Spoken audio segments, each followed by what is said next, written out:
Hey, what is up guys? Guitar Rock here. Welcome back to another Tower of Fantasy video. I'm really excited and hyped for the game. Now, less than 8 hours before the server is open for everyone. Let's talk a little bit about the SR characters. Now, I know everyone is talking about the SSR. Hey, which SSR should you get? Which SSR is better? What's the best SSR weapon? But nobody seems to want to talk about the SR characters, so let me be the one, alright? So I feel like there's a lot of players coming into this and want to play this game as a free to play. Now it makes sense, right? You shouldn't like just spend in the game whatsoever. You won't even know if you like it or not. Maybe just play this game for a couple of weeks before, you want to make the decision if you want to spend or not. Now, fortunately, there's not much SR characters. Now, there are 5 SR characters during the global launch, as you guys can see, right? Again, I'll be referring to the toweroffantasy.info. Very, very good website. Alright, so let's talk about Bilink, Echo, Ene, Hilda, and Pepper. So a lot of these SR characters will be able to fill some of the voids if you are missing certain SSR character. If you guys haven't seen my previous video, I basically talk about like shield breaking or DPS or basically support or tank. Those are the roles that you're trying to get. But if you can't get SSR character of a certain specific role, you can actually fill it in with the SR characters. It's actually not too difficult to get a bunch of these SR dupes and max them out. So let's start off by talking about Echo. Now I do think that Echo by far is going to be the better SR character out there. Alright, I do think so. She is really strong. Alright, you can see she's a DPS resonance. She has an element of volt. Now by now you guys might have heard of this thing called shield break. Alright, so shield break is important. A lot of characters, a lot of enemies rather, will have very thick shield. Now if you do not want to pull for King, or if you don't want to get, let's say, Marrow, Echo is going to be your best bet for SR characters to ideally take care of shield. Now if you don't have King, like, it's not the end of the world. Echo will be able to help you to take care of any characters or bosses with thick shield. Now I have been talking to some CN veterans and I'm quite surprised that some of the CN veterans told me that they prefer to use Echo over some of the other SSR characters in CN server right now. CN server is like, I don't know, what, half a year ahead. She's easier to max out, which makes her easier to use, and generally that gives me a peace of mind to know that there's an SR character that, can be very good endgame as well. Now for a lot of free-to-play players, you might be stuck with some of these SR characters for at least 3 to 4 months, so you have to keep that in mind. So you won't be able to max out SSR characters as easily compared to the SR characters. Now, she is someone that I think you guys need to pay attention to. If you are looking for an SR, a shield breaker sort of DPS character, Echo is going to be your go-to character. Now next up, let's talk about Pepper. Now what is Pepper all about? Now you guys might be aware, if you want to main healers, I've mentioned about this in my previous video, you have a couple of options for the SSR. For example, Coco Ritter, or if you want to, you can pull for Nemesis. Nemesis will have her own exclusive banner on the global launch. But Pepper is going to be a very good option if you're looking for an SR healer. Her resonance is support. You can see element is a volt again, electric, and I do think she's going to be someone that everyone would build in their account eventually, because heals are just kind of important. You want to be able to heal your party ideally.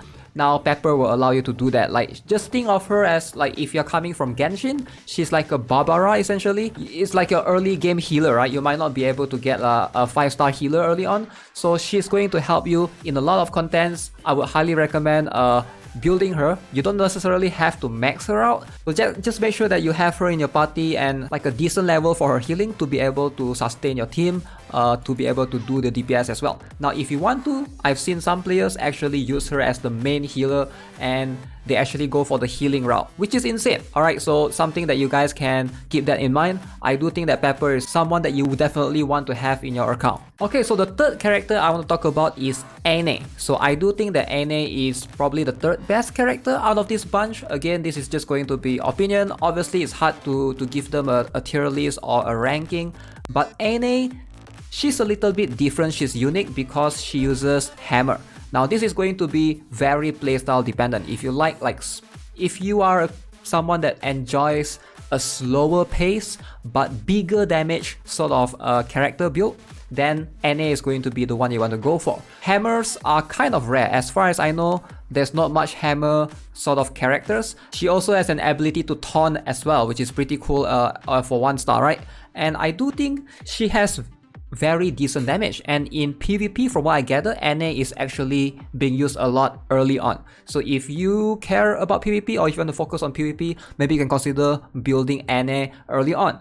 But from what I gather, some players do not like her playstyle as much. If you are looking for like much more flashier playstyle, she's not going to be the girl for you because she generally moves slower and her abilities are very defense focused. But she is an ice element and she has the ability to also, deal freeze occasionally, which is something that's very, very cool. Now, next up, let's talk about Bilink. So Bilink at first glance, she looks really cool because she's a DPS again, element physical this time, and she plays a little bit like those archer style, and definitely very cool if you're trying to play as a ranged character that does DPS. But I think the issue of her is not that she's weak, but if you play as a DPS character, there's just way more SSR options. So most players don't really build her specifically per se because of that. Samir is going to be straight up an upgrade from her, but she's not bad. Like, she is still a decent option if you play as a tank or as a support and you want to have just someone that does DPS as well. Bilink could be the option for you. But if you main DPS, probably going for SSR is going to give you just more damage generally. Now the last character that I'm going to talk about is Hilda. Apparently she's the least used out of all of this bunch. Again, she's also a DPS character. Like, as an SR, it's hard to stand out as a DPS character because most players would prefer an SSR DPS anyways. But if you're much more of a utility character, for example, supporter that heals or shield break, then it's much easier to shine, right? So Hilda, pretty cool. She has this turret gun thing, which I do enjoy. It looks really, really fun to play as her, but from what I gather, she doesn't do much damage, and it's much harder to use her solo. So she might shine if you play in like a big party and something like that. You can use a turret to shoot from far away, but other than that, apparently she's not being used much in CN server as well. So yeah guys, that's going to be it for the Tower of Fantasy, the SR characters, or the SR Simulacra rather. So I've been enjoying Tower of Fantasy for sure. If you guys haven't already, make sure you guys start customizing your characters today. I did found some pretty cool, pretty interesting ones. This one is like Jin from Genshin. And then we have a Chal from Genshin. Very cool. If you guys haven't already, joined the Discord as well. We have a Tower of Fantasy section where you can post your character creation if you want to share your design with other players. As always, that's going to be it for today's video. Hope you enjoyed it. Subscribe if you haven't already. I'll see you guys tomorrow during the live stream. I'll be playing it live on this channel. Not trying to rush the content or anything. I just want to enjoy it as a game as it is. So yeah, I'll see you guys there. Have a nice day. Goodbye.